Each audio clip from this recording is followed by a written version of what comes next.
What's up everyone, good afternoon, morning, or evening, whatever time you may be watching. I'm Joe the Film Bro, and welcome to another spooky season review. And today we're going to be talking about the 1980s horror comedy, House.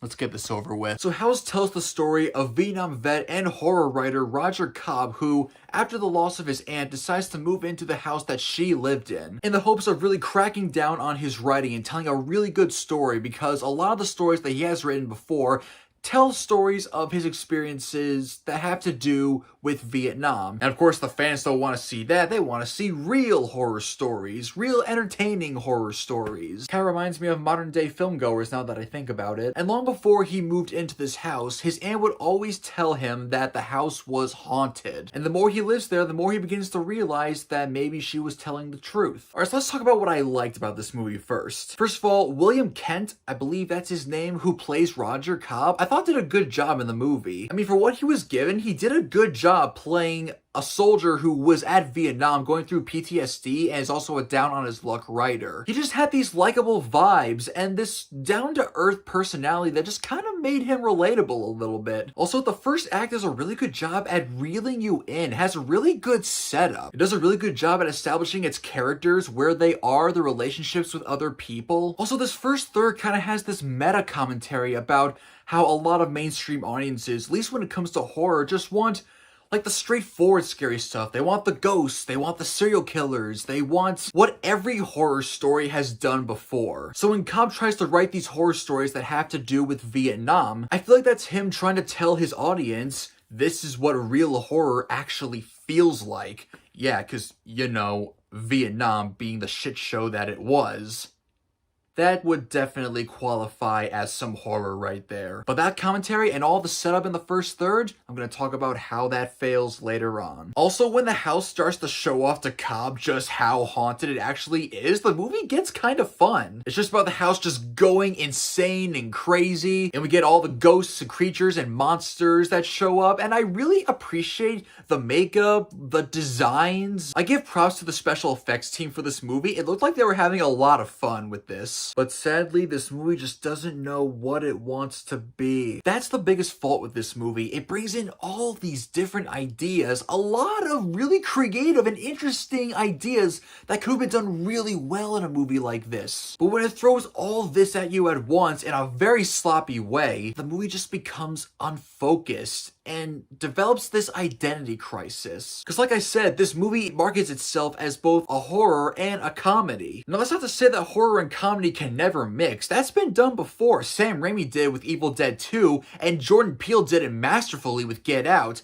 telling this really dark and twisted story with a bit of a sense of humor. But sadly, when it comes to House, these two genres are just kind of fighting with each other. You know, bring up Evil Dead 2 reminded me of what I initially thought while I was watching this movie. It's Diet Evil Dead. These monsters and these creatures that try to attack our main character try to be all goofy and over the top and crazy, which is, like I said, what Sam Raimi did in Evil Dead. But here it just comes off as off and weird, like kind of cringy weird. I don't know if I would say cringy, but unlike Evil Dead, it doesn't accomplish you smirking with nervousness. In fact, when you really get down to it, there is no need for any of the creatures or the monsters to exist in this movie. If you remove them, I think this movie would have been a lot better, and here's why. Throughout this movie, Cobb is going through PTSD. He has flashbacks to the war and to the soldiers that he was fighting along with. And this movie, being a haunted house story, tries to combine those flashbacks with the whole supernatural haunted house element, which again,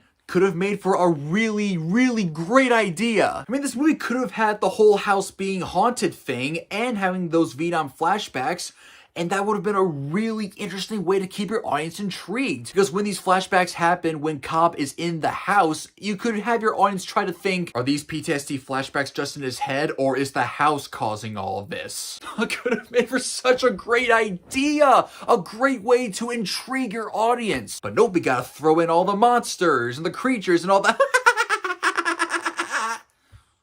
Oh, and also another thing, why does he move into his house? Dude, why, after recently your aunt takes her own life in this house, and not to mention that this is the same house that your son went missing at and you haven't seen him since, why would you choose to live there? Why?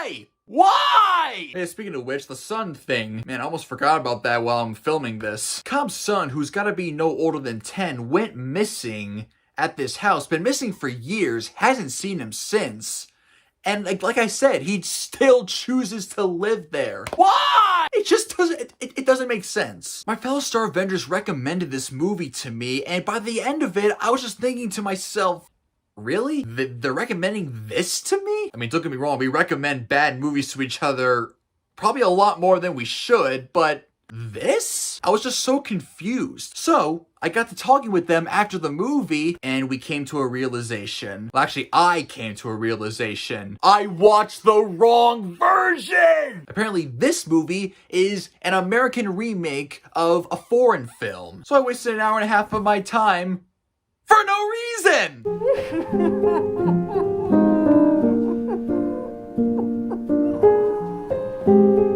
So I want to get this review out of the way, and by the time you see this, I will probably watch the original version. Hopefully it'll be a lot better than this. Although, to be fair, there are a lot worse horror movies out there. Honestly, I feel like I'm making this movie out to be worse than it is. It's not god-awful. It's not the worst I've ever seen, but man, it disappointed me. I will say this though, if you're hanging out with a group of your college friends and you're kind of partying together and you're just looking to throw on something scary, something fun, just something kind of stupid to laugh at and drink to, this movie's not a bad choice for something like that. Other than that, I can't see myself recommending this to anyone. So take that as you will, watch it if you want. I'm gonna move on to better movies.